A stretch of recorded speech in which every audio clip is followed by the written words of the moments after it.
You're listening to Gender, a Wider Lens. I'm Stella O'Malley, a psychotherapist in Ireland. And I'm Sasha Ayad, an adolescent therapist in the United States. Since 2016, my practice has been exclusively dedicated to gender questioning teens and families impacted by gender dysphoria. I also work with gender questioning teenagers, and I facilitated support meetings for families and individuals who've been impacted by gender issues. We're curious about the concept of gender and how it's unfolding in the wider culture. Join us as we look at gender through a wider lens. Hi, Stella. Hiya, Sasha. How's it going? Things are going okay. How are you? Good. Not a bother. We're going to talk about you a lot today, I think, in this episode, because we're going to talk about desistance. You know, we've been covering detransition in a couple of recent episodes, and we wanted to give some space to the desistance experience because I think there are a lot of differences. I think there's a big debate about whether or not kids do desist, and the landscape has changed a lot. So we have research, we have papers, we have anecdotal evidence, and we have a lot of personal stories, including your story of desistance before anyone was even talking about trans kids. But before it was even a word, because I remember when I came across the word desistance, I was like, what's desistance? And then they explained it, and I was like, oh, that's what happened to me. Because I didn't actually know the word. This is like 2017, I didn't know what desistance meant. So it means effectively that you no longer want to transition, or you no longer want to be the opposite sex, or you no longer want to be, and it can emerge in many different ways. And it's very hard for me to remember exactly how it emerged for me. But yeah, so, some people would be like, oh my God, she's going to repeat this story again. Has she? No shame. The answer is no, she hasn't. It turns out I have no shame.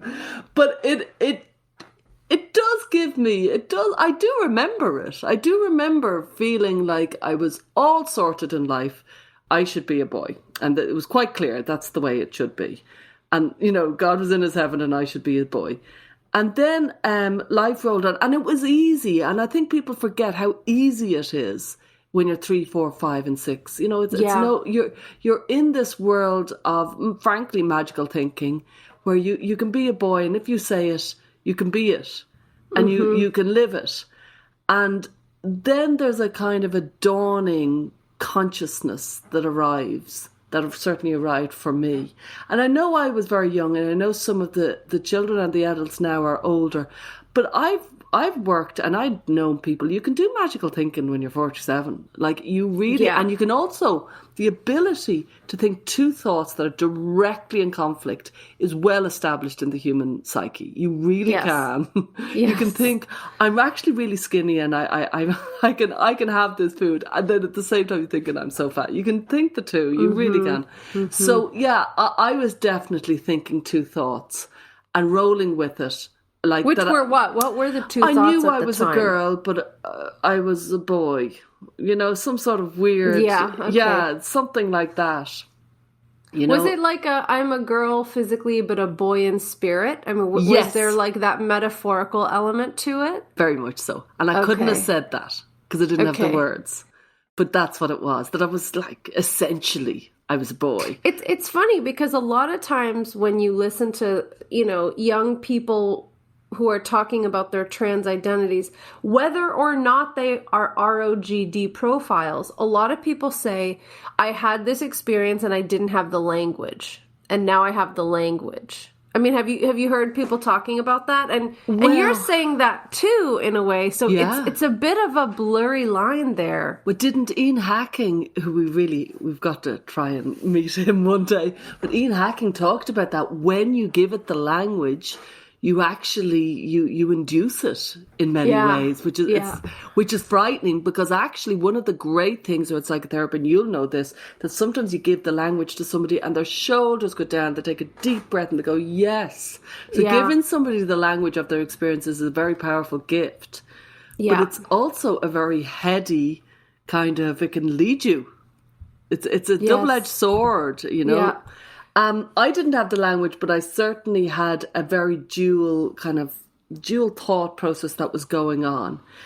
Anyway, life went on, and somewhere along the way, I realised something is happening, and the adults are, I didn't have these words, but the adults were pandering to me. And older people were pandering to me, and the young people were along with me. They were buying in. The younger kids, the kids my age, bought in that I was some sort of boy.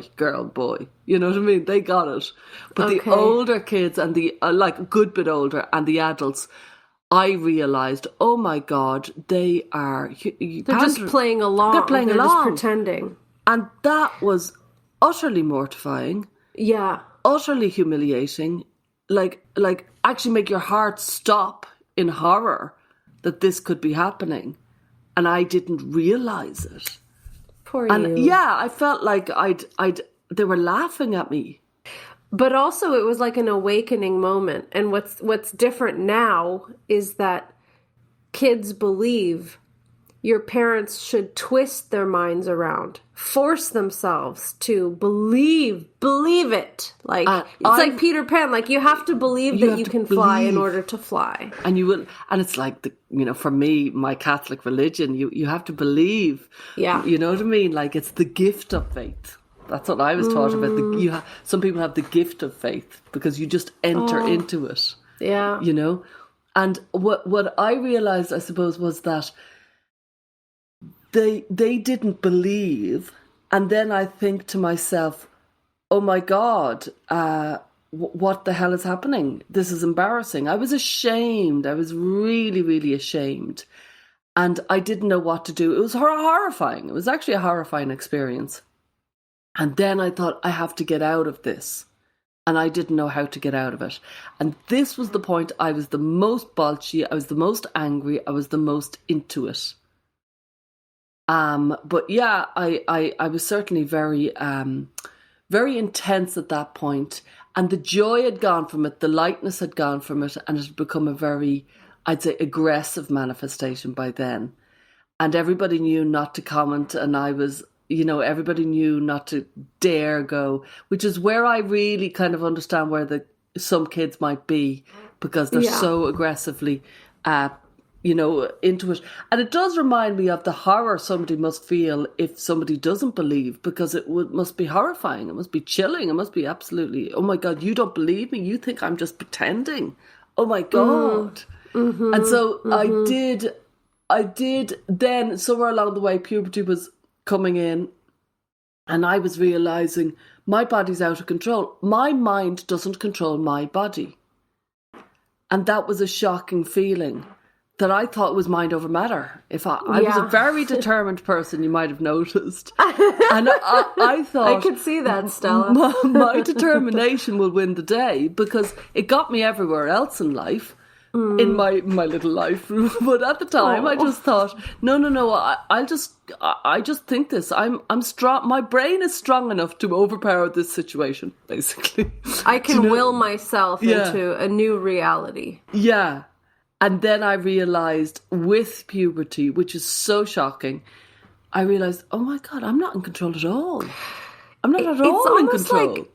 Like desistance needs like a sister term, defeat. It's defeat, isn't it? Yeah, for me the way you describe it sounds like a defeat. Like you tried so hard to block out all of this reality, and then you just became defeated by it. Well, you relinquished your control to reality. I didn't. It relinquished me. I kept on trying to fight, but I was losing and losing and losing. Like that kind of Lord in Monty Python who's lost his legs, and I'm still fighting on. That's where I was. Yeah. And I really think that there was an extraordinary feeling that I was losing. My body was betraying me, and I had no control over the situation. And I remember thinking distinctly, and it was such an arrogant thing to say for such a young kid, but I remember thinking, this is the hardest thing I'll ever do. And it wasn't that I'll give up my body or give up this thing. It was, how the hell do I come back from this? I can't come back. I cannot come back from this. This is just a joke. I can't. I need to stay in. And I need to stay in strong. Because I couldn't even envisage trying to come back and talk about. And like what would happen, which was dreadfully sad when I think back on it, is once in a while I'd inadvertently wear something or like something that wasn't as overtly boyish as everything else I did. And somebody would comment and they would set me back 6 months. Totally. I tell parents all the time, don't mention that she's in a dress. Don't talk about it. Don't say anything. Don't look. I would be in a dress. I was so not in a dress. But I was very, very vaguely, tinily not overtly boyish. And somebody would say, oh, watch it there, Stella. And I'd go, and I wouldn't. You wouldn't see a blink in my face. You wouldn't have seen anything. But it would be like, yeah, right, okay. Okay, so here's my question.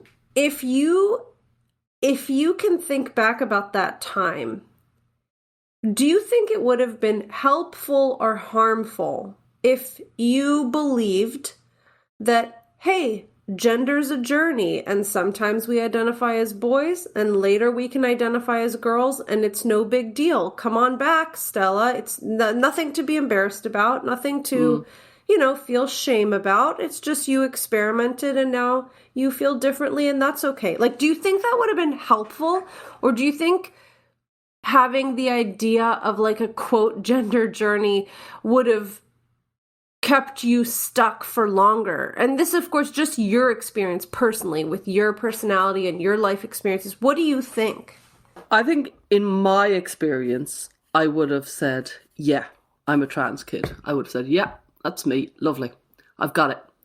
And that makes me a little bit special because I was convinced I was a little bit special, as we all are. It took me a bit of time to realise that bit. And I would have thought, yeah, that's me. That makes sense to me. And if I'd heard it at those kind of magical years between 3 and 7 or something like that, oh my God, it would have been just so perfect. After that, I think I would have said it, I would have had a bigger view of it and an understanding of, okay, this is tricky, but it would have been, thank God, I have something to hang my hat on. This is me. This is an understanding. This is the shield I can present to the world of this is who I am. A kind of a calling card of this is it, Yeah. I think this matters, and I'll tell you why. A lot of people today who are arguing for the affirmative approach, when they hear about somebody like yourself or other people who desist, they dismiss those stories as though it was like a walk in the park and it was this easy breezy thing to come back to your female identity. But actually what you're saying is it was an absolute misery and it was really torturous. And had you had the concept of a trans kid, that would have felt to you at the time like a lifesaver. And it would have felt inherently me. It would have been, that's it. That's what it is. Now I have the language, right? That's what's inside me as opposed to outside me. And I didn't ever come to a point until, like, we're talking really many years later, that I thought, I'm glad to be a girl. I'm happy to be female. That was a long, long, long way away. Do you know what I mean? So I was years just... like you say, defeat, accepting, just you'd want to accept this quick because this is a car crash right now, was the vibe. And how the hell do you get out of this? Because you're in the middle of a train wreck here. And how do you get out with any sort of dignity here? Yeah. That was how I was feeling. And it wasn't a case of, I should be glad to be a girl or anything like that. It was more like, you're a girl, older people realise it, and you've got to navigate that. It was just like, this is a really hard chess problem. Nothing to do with being happy about being a girl. Utter anger and rage at being a girl. But that's neither here nor there. You've just got to save face now because you've got no other choice. You are stuck with this. And that's what I thought I was. I thought I was stuck with it. Nobody jumped in and said, well, you're not stuck with it. You've got another options. Now, that was my experience. It wasn't anybody else's. So I'm reluctant to impose that on anybody else. Yeah. At what point, was there ever a point where you told your parents explicitly, look, I know I'm a girl, sorry they that knew I was mean, a girl. Yeah, no, and we weren't that type of family, so it wasn't like. I mean, I know they knew you were a girl, but I'm wondering, was there ever like a point where you kind of raised the white flag, you know, and said, okay, fine, I get it. Did you ever admit to people that you had kind of come to terms with what you were fighting? I don't think so, no. So you just like called your mom one day and said, oh, by the way, I'm married and pregnant. Oh no, okay, I'll get it. There was a slow pulling off of the plaster, and you know, I remember when I was 14, my friend, who was trying to be good to me, her dad owned a restaurant, and this was back in the day when nobody in my world went to restaurants, so it was really considered a really posh thing to do. And she said, you can come to the restaurant, but you have to wear a skirt. And she was being good to me. Now, I was years out of it. Like, I was 14 now, so I was a good few years from the 10-year-old, God, this is embarrassing. And so I was like, okay, yeah. And I still remember the skirt. It was an awful experience. It was awful. But I did wear it, and everybody knew, don't say anything. She will actually punch you. That was the general vibe. But I did, you know. Yeah. So there was a school uniform that I wore in secondary school. So I did kind of come around to it. But that was kind of, you were forced into it. I didn't wear it in primary school. So it wasn't like today. It's hard to explain. You're kind of asking questions from today. Today, I know. It was very, nobody different. was under any illusion other than she's a bit mad, like when she was 10 or 11. And I was silently, privately going through a little battle that nobody knew I was. Nobody had any idea. They just thought, very intense, strange kid. But they didn't think she's in this huge battle about pinks and blues. Nobody knew that. They just thought I was just presenting in that way. And the life rolls on. You couldn't have seen it. You know. And so there's so many questions that I have now, and I promise I want to kind of move into like the current manifestations of this, but what do you think then? I mean, I already know the answer to this, but like, isn't it funny that the affirmative care clinicians insist that if you don't affirm explicitly and you're not a quote supportive family, that the kid is at a super high risk? Like, I know that you were going through a battle, and I don't in any way mean to undermine the difficulty. And there are probably some kids who go through that internal battle and it gets even darker and maybe they become seriously suicidal. So I don't want to undermine it, but it's treated as though it's this one-to-one relationship. Like, if a kid has gender dysphoria and their family and environment is not supportive, then they're done for. And obviously you fought this battle privately, internally.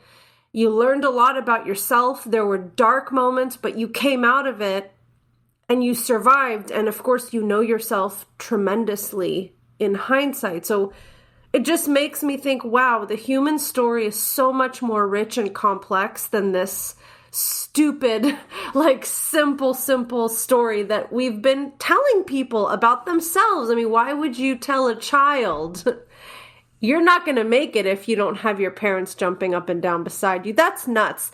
I mean, the history of time, teenagers have had really difficult personal battles that their parents don't understand. That's almost like the nature of being a teen. Yeah. And it makes me think of, I remember watching Louis Theroux's film, I think 2016, 2017, Transgender Kids.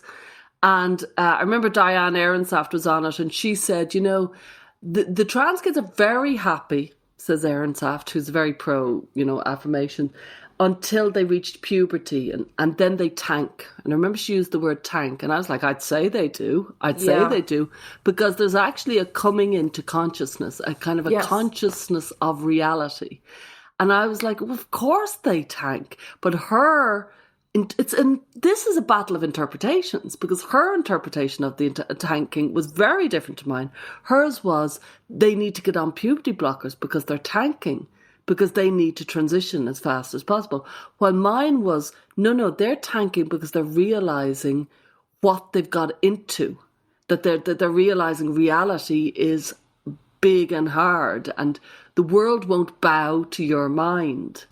Yeah. And I as anybody who listens to this knows that I do watch and did watch very intently the Jazz Jennings whole series, and you saw her, and I really felt sorry for her. So she really was such a joyful kid who was just going to be a girl, you know what I mean? And it was all so light and magical. And then you could see she tanked.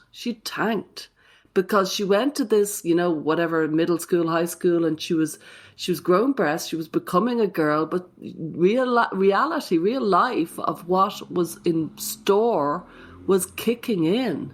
Mm-hmm. And then she ended up homeschooling. She had it hard. I don't think she had it easy at all. I think she had it hard.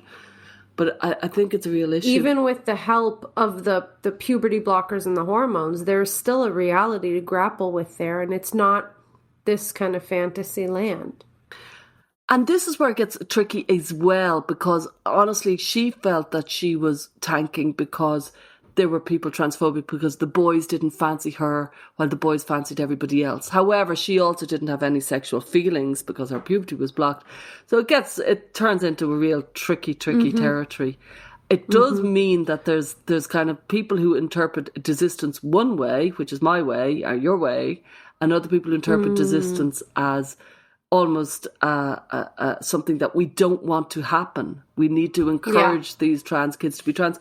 But I've never heard a very solid response to, for thousands of years, children desisted. And they existed, if you follow me. And now suddenly all of these trans kids are going to transition. I've never really heard a solid kind of response to that fact that, of course, people like me existed. You know what I mean? And we moved out of it. I can't see how they could deny that fact. There's so many of us. I mean, if I were being generous, or if I were trying to understand the most, reasonable view of it that the different perspectives hold here, it would be, we could say the same thing about, being gay. For many years, gay people repressed their sexuality and just made do and entered into unhappy marriages and lived a complete lie about who they were and their sexual orientation. They did. And we don't want to do that to trans people. So I think it is the root of it is believing that there is this kind of verifiable actual thing called a trans person. I think that's the root of it, because I think you could easily say that our sexual response is measurable, it's objective, who we can and cannot be attracted to is more concrete than like a supposed gender identity. But if you don't believe that, then you could easily see it as the same thing.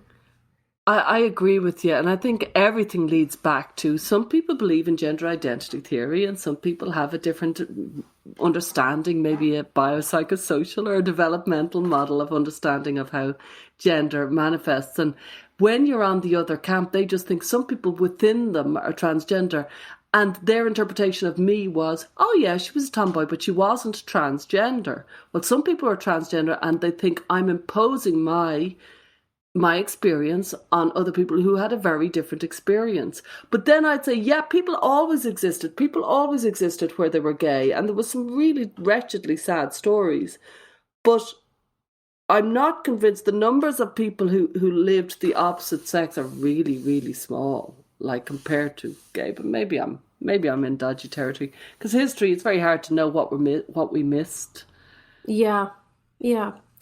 Well, I want to talk about desistance today then, because I think your experience is interesting considering the kind of the social environment, the cultural environment, the family environment, society was very, very different. And so when you were faced with your body changing, or when you realized that everyone actually saw you as a girl and knew that you were a girl, like you kind of had to come to terms with that. And your gender distress or your gender experience was organic and spontaneous, which is the best way that I can explain it. It's not that you were a true trans or you had true gender dysphoria. Even that I feel uncomfortable with now. But it came out of nowhere. Nobody suggested to you, hey, have you ever explored a new identity? It just came out of nowhere. But today things are looking quite different because some of the kids that we work with or know of, they probably would never have questioned their gender had they not been alive at this particular time during this kind of zeitgeist. And so I wonder if desistance would be different for them. Oh, I think it would be very different. I think it would depend on the context, but the cultural context today to be the like of me is a very different context. And I often think yourself and myself don't quite give enough emphasis to those children, the kids that were like me, as in they had the, spontaneous, natural kind of disassociation with their gender. And then they around about 10, they get into technology and they find out that they were a trans kid. And they are very, very, very insistent and persistent about their identity. And they have a world that is really, really very alluring to them just when they're discovering technology. So like when I would have been in my dark hole would have been when I would have gone online and thought, oh my God, look at this.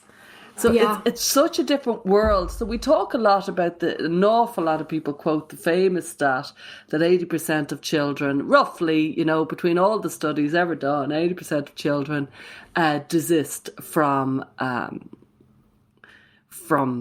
being gender dysphoric, I suppose, for want of a better. Right. Yeah. And this was, 11 studies. Thankfully, James Cantor did the world a great service by, bringing it together and showing the stats and showing all these studies, and that he put all the studies together of all these, he went back to 1970s, 1980s, and these were very extreme children because these were children who had been brought to gender clinic. I wasn't brought anywhere near a gender clinic. They wouldn't even know what a gender clinic was, my parents. Not going to happen. Laughably not going to happen. So I would say these were already either very involved parents or very gender kind of sensitive parents that really mightn't have liked girlish boys, etc. And anyway, they were in clinics and they were the ones who were studied, and those children, 80% of those desisted. So it's of the extreme end of life. And they, and it ranges from in and around, I think it's something like 73% to 94%, and people are happy to kind of agree that 80% is the rough figure. And so he compiled all those, and it was great to have it, because then it was like, okay, now we know that children can be gender nonconforming, and 64% of those kids are probably going to be gay. I'm saying actually that's just for boys, but honestly, there does seem to be a huge correlation between being gender nonconforming as a child and turning out to be gay or lesbian or bisexual. And, I often think we don't explore that point enough. I think that's a very interesting point that Carol Hooven or somebody who wrote the book Testosterone could give us a lot of insight into. And so there's those studies. And then I think, but it's a completely different landscape. He compiled that in something like 2017. Now it's just so different to be that. That kid would be asked at 5 and 6 and 7, do they want to go into the other toilet? Do they want different pronouns? Oh my God. And the power the kid would have when they realize, oh, I can change the rules for me. I can change the way people can talk about me. I can give pronouns and names to myself. I'm slaying the world with this. I own you all. And I do remember the feeling of I was slightly intimidating, or there was a power involved in, I can look you in the eye and say this, and I knew I was being impressively unusual. We hope you're enjoying this episode of our podcast. We work very hard to maintain high quality content for this show, and we're grateful to Rhyme and GenSpect for supporting us. Rhyme, or Rethink Identity Medicine Ethics, is a non-profit organisation dedicated to improving long-term care for gender-variant individuals. Visit rethinkime.org to learn more. And GenSpect is an international alliance of parents and professional groups whose aim is to advocate for parents of gender-questioning children and young people. If you'd like to become a patron, You'll have access to weekly transcripts and special Q&As, and you can join our listener community. Now back to the show. Yeah, I mean, if you thought you were a little bit special then, I mean, now you would be the most special. I mean, all these kids are given really a lot of power and attention, and they're really raised up to this kind of very special level. I mean, I'm aware that if you are a trans kid at a university, there are going to be professors asking you to help them write curricula. I'm aware of such things. So yeah, that specialness is really powerful. And in addition, there was a 2021 study published by Dr. Zucker, Susan Bradley, and Davida Singh that followed up a really large sample of dysphoric boys. And as you said, something like 80% of them desisted, and 64% were gay. So we have this information, but it comes, like you said, from kind of a different landscape. So it's not the same if you are being asked constantly about your gender. It's not the same thing. Very, and so much emphasis, and then this concept of the trans kid, which gives you a kind of a framework of who you are and who your inner self is and things like that. I know that I've worked with parents who desisted their children. These are the young children. They desisted the children. You know what I mean? They helped the child desist, having the children, let's say, might have been using the opposite sex pronouns, and then the parent kind of gets into the research. For example, when they find out that they realize, I remember one parent said, I always thought 80% desist, so it didn't matter that I do the pronouns, and it didn't matter that the kid was going into the other side toilets, because, you know, they were going to desist anyway. And then suddenly everybody was talking about puberty blockers, and I was like, sorry, what? I thought I was going to desist. And so then they helped the child desist, and the way they talked about it was just kind of taking an easier road because of the medical burden on the body, which, you know, that goes into the principles of informed consent, like, because if I had been 10 and if I'd been told, yay, you can be a trans kid, you're a trans kid, I would have gone, yay, I'm special, I've got this, great, go. And then if somebody said, honestly, this is a hard road, and you're going to be in hospital rooms a lot, and you're going to have an awful lot of kind of invasive kind of questions, and it's going to be difficult on your body. I don't know how I could have understood that. I don't know. Like, I wouldn't have given a damn about infertility or sexual functioning, but I don't know how anything else. I wouldn't have liked the hospital feature of it. It would have been a bit. Yeah. I read a book. I just want to talk about this book I read. It's by Laurie Frankel. I wouldn't madly recommend it. It's called This Is How It Always Is. But it's a very good insight into the trans kid of today. It's a novel, so it's an easy read. And it's about this kid who was transitioned and then he moved house. And so I don't remember the gender. It's a novel anyway, so it doesn't matter. But the point was it was a secret transition because nobody in the new town knew.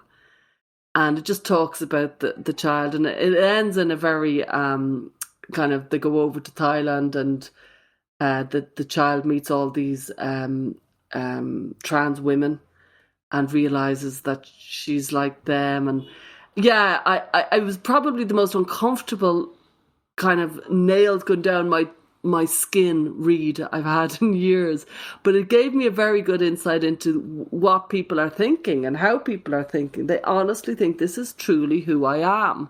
It does give you good insight into the mentality of this. Yeah. And also, I mean, this episode is about desistance, and desistance does happen. And I want to talk a little bit about the characteristics of kids who desist and of families who are seeing desistance with their kids. And, you know, it brings to mind this recent study that was published by Joanna Olson Kennedy and her clinic. It was a 5-year follow-up study.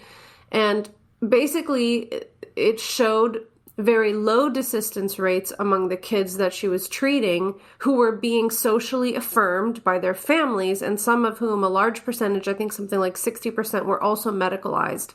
And so the newspapers have kind of framed this as a proof that kids' identities are stable and that the old desistance rates, which are between 60 and 90%, are actually not accurate anymore, and these kids persist. And actually, the way I interpret that is, well, yeah, when you affirm the identity and you medicalize the kid, they're less likely to desist, which is exactly what we've been kind of talking about so far in the episode.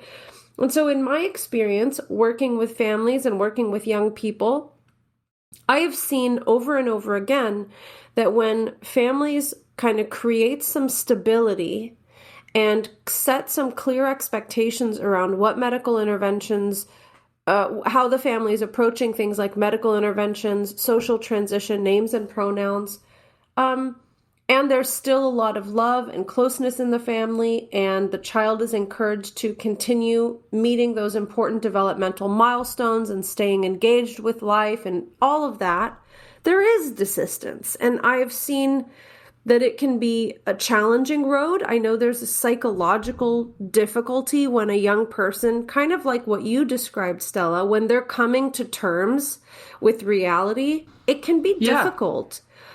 But it's also when you end up on the other side of that and you develop a little bit of maturity and life experience and wisdom, I have never met a desisted kid who looks back and says, actually, you know what, I really wish I had transitioned.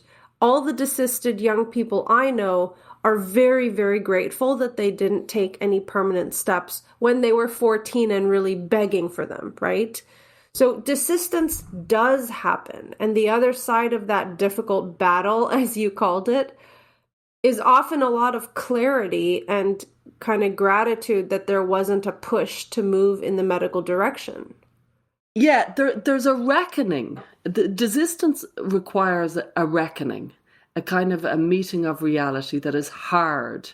And, you know, there's something, that's why one of the reasons why this is such an interesting subject, there's something nothing to do with gender that is required for desistance, which is a kind of a willingness to endure the truth when it doesn't suit you, and to face it and to move into it and handle that fact. And I find that anybody I've met who's desisted is generally very pleased they've desisted. I haven't met, I don't think, an unhappily desisted person. Now, I have met unhappily detransitioned person. I've met plenty of them who honestly think I shouldn't have detransed. It's just been nothing but a nightmare because of all sorts of medical, lots of visual. But a desisted person, an unhappy, and maybe they should contact the show if they want. Mm-hmm. But generally, I haven't met. Generally, it's a feeling of I got out of the bind I was in. I was in a mental prison. I was in a dark place that I couldn't get out of, and I got out of it.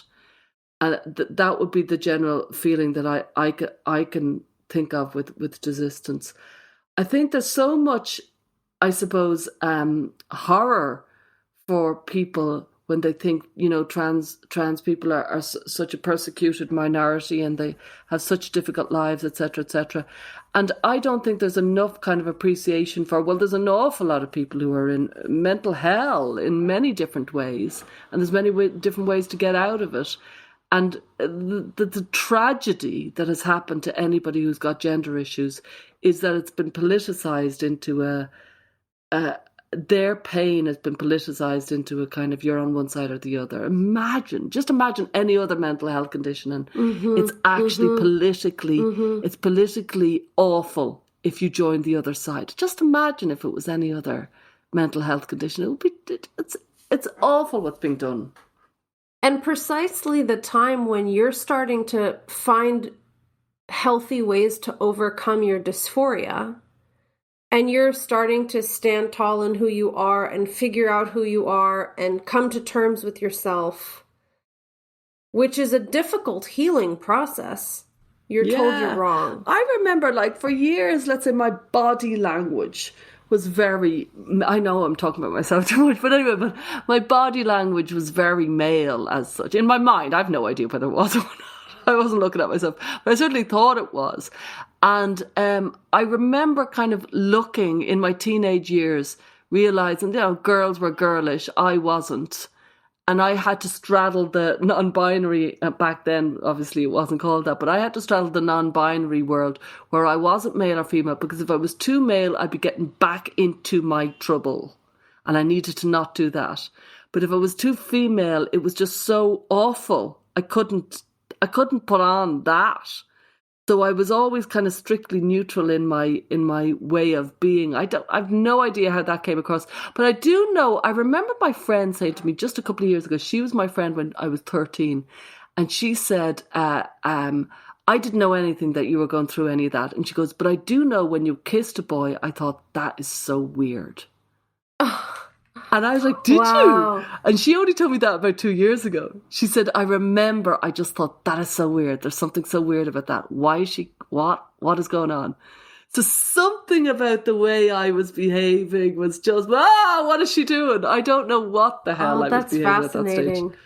Yeah. Yeah, interesting.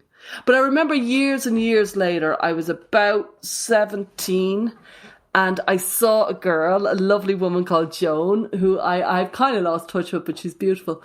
And I remember seeing her behave, and I thought, I want to be a woman like her. I remember looking at her going, that, I want to be like that. She's powerful, but she's feminine. That's what I want. I remember distinctly, and I was right, she was beautiful. It was a lovely role model to look at. So I do remember, so that was 17, that I distinctly thought, yeah, that is somebody I could fit into being. She's tough and she's feminine and she is all the things I want to be. And I suppose that's what you kind of need, I suppose, is, you know, that if you see it, you can be it. And that works both ways. Because if you see it and you can be it and it's not something that's healthy, that ain't great. But I saw something that was actually really lovely at 17, and I thought, I would like that. That's the thing I want to go after. I don't know if I've totally lost you.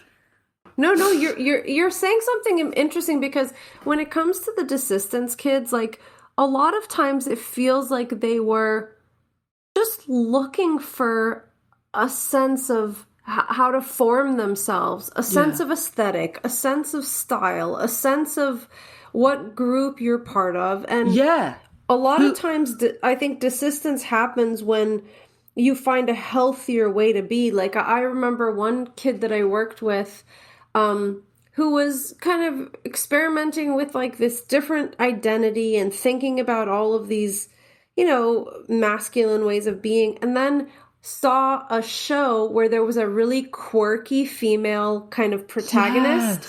And the main character was funny and like sassy, and she was feminine, but she wasn't like that's what I ditzy female lead. You know, she was cool and she had her own quirks, and she had a lot of like male friends, just like my, you know, client. And even though she didn't lom onto that and become obsessed with recreating that image, it gave her the perception that there's another way to be a girl that I guess I just didn't know was a thing. I didn't realize that.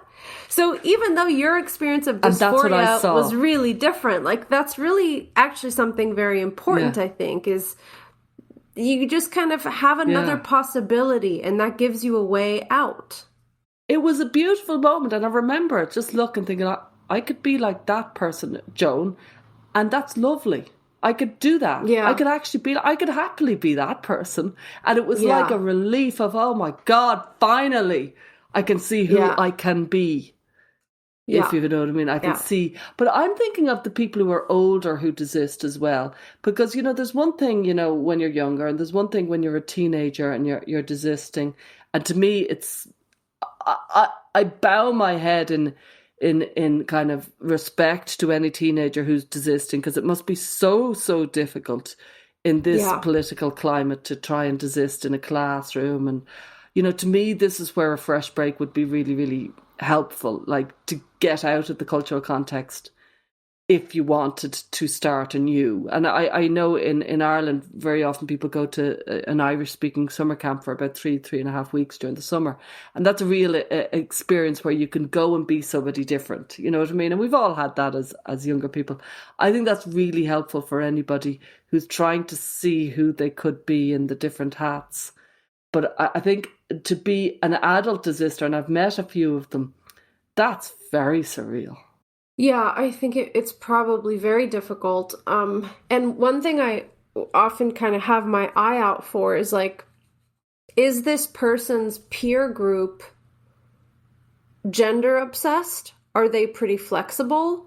Will they support and love this friend regardless of the path the friend decides to take? Or is this a kind of high pressure group where there's no room? Or I even remember Helena has talked about how when she had a friend who desisted or detransitioned or something, she berated that friend and she got all over them and, treated them like a traitor. And of course, we know now Helena has deeply, deeply examined and analyzed that behavior of hers at the time. But, it's interesting because on one hand, I think there are elements in the culture which make it harder for kids to desist. But I also know if you ask any teenager today in a lot of schools that have tons of trans-identified kids, they're well aware that people flip-flop their identity all the time. Yeah. So it's also not as surprising. Like, I think when you were young, you had staked your claim into something that was quite unusual, and so there was more face saving that you had to do. And even though there's a personal battle for each kid who's kind of teetering towards desistance, I also think it's not that big of a deal. And ironically, I think this whole like true trans versus trans trenders narrative is unhelpful in this arena, because if you're one of these poor, quote, trenders, and maybe you're a girl who's trying to figure things out and you've cycled through several identities and you're afraid of being called a fake or someone who was making it up or someone who did it for attention, you might be more likely to stick in an identity that doesn't really feel right for you anymore. Whereas I think it would be much more healthy to say, hey, this is a time when a lot of young people are exposed to new ideas about identity and their bodies and what it means. And it can be a confusing road. And we shouldn't shame anybody because they took a bizarre twist and turn, in their pathway towards adulthood. I think that having that flexibility, even though I'm not a fan of, the non-binary and the agender and all of that, I do think at this moment in time, if we're too rigid about these things, we can inadvertently, prevent young people from desisting who might actually want to. I agree. I often think that people are quite dismissive of the non-binary, and it's often the first step of desistance. Yeah. And I don't think people quite appreciate that it very often is, or transmasc or whatever. She's moved from this to the other, and I'm the parent and I'm getting more stuck into my kind of binary of this is all this isn't appropriate. And so I think these days in this context, fluidity between the identities is exactly what they should be doing. Now, back in another era, it was all about other parts of your personality that you were focusing on, and you were really kind of, am I this type of person? Am I that type of person? Who am I? But I think it has landed in gender these days, and that's what they focus on. And it's, in many ways, you hear them talk about it, and it sounds like actually very personality driven for quite a lot of the descriptions of the different genders. But I encourage it. You know what I mean? I encourage kind of mixing and moving and changing different identities, trying on this, trying on that. I do think that when somebody starts to fancy, if they haven't had puberty blockers, when somebody starts to fancy somebody else, it takes the focus out of the self and onto the other. And I actually think that's very good for them. I'm very into them starting to fancy people. I sound like a creep, but I think it's good for them. I think it's good for them because the utter focus on who am I, it feels like it's like something like really, really mind melting after a while. It almost feels like an acid trip. You're looking in the mirror. Who am I? Who am I? Who am I? And you can get so lost into who you are, like the massiveness of your brain of who you are.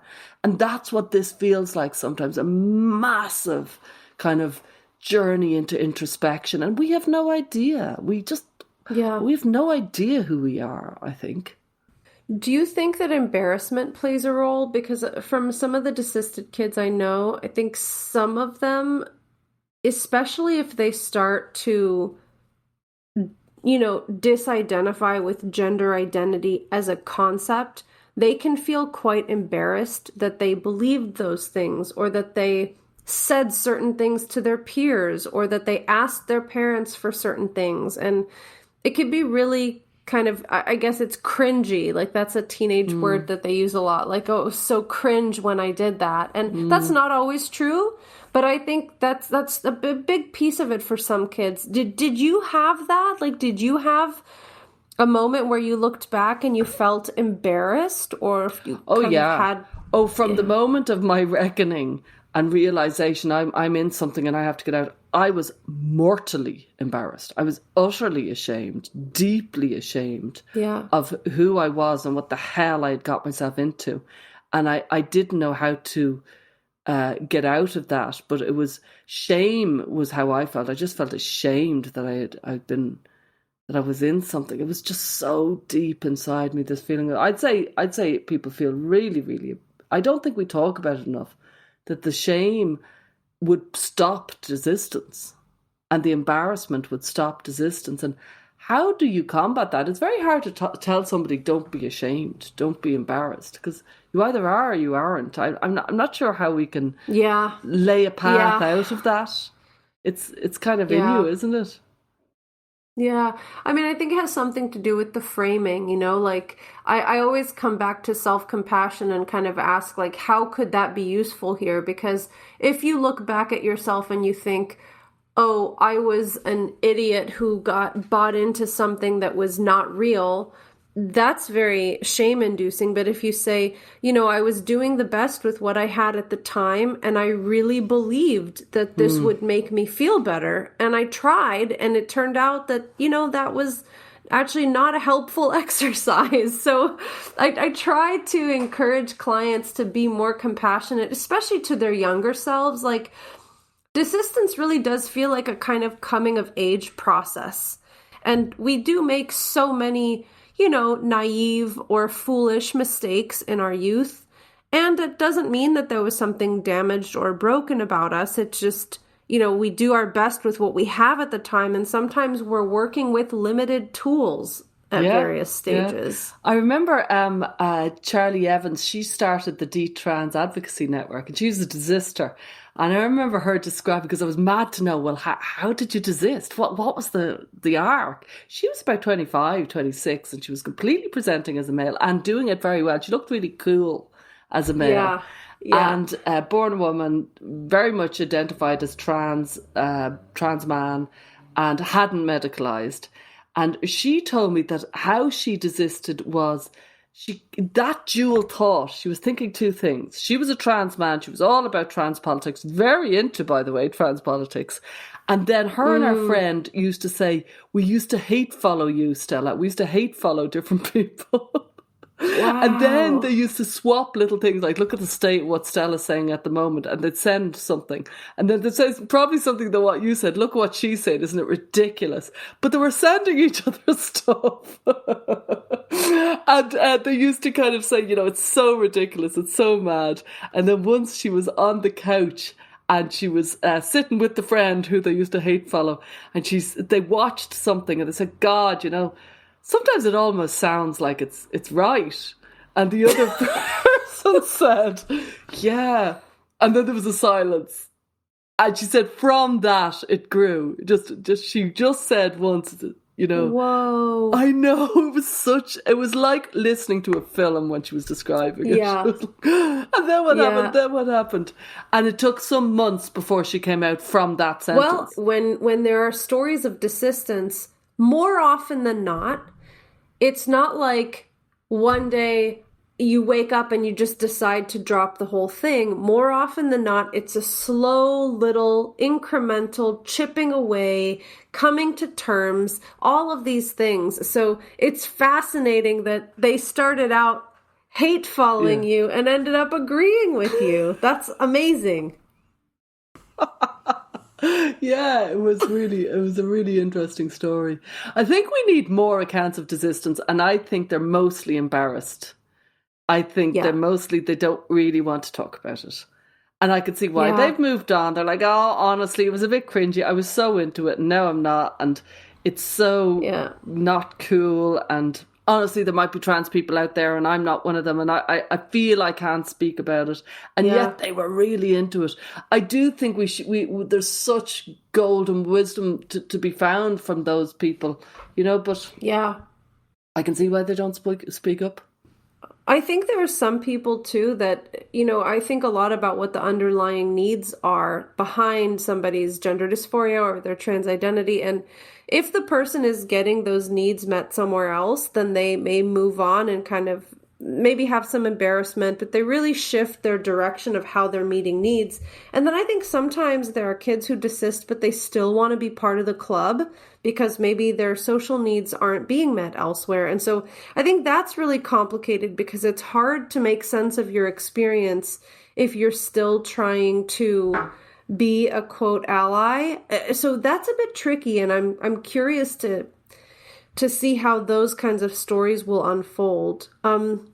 Stella, do you know, as we were preparing for this episode, we realized that there's kind of two big ways to talk about desistance. I think today we talked about your experience of desistance a couple of decades ago, what that was like, and then how that compares to desistance today.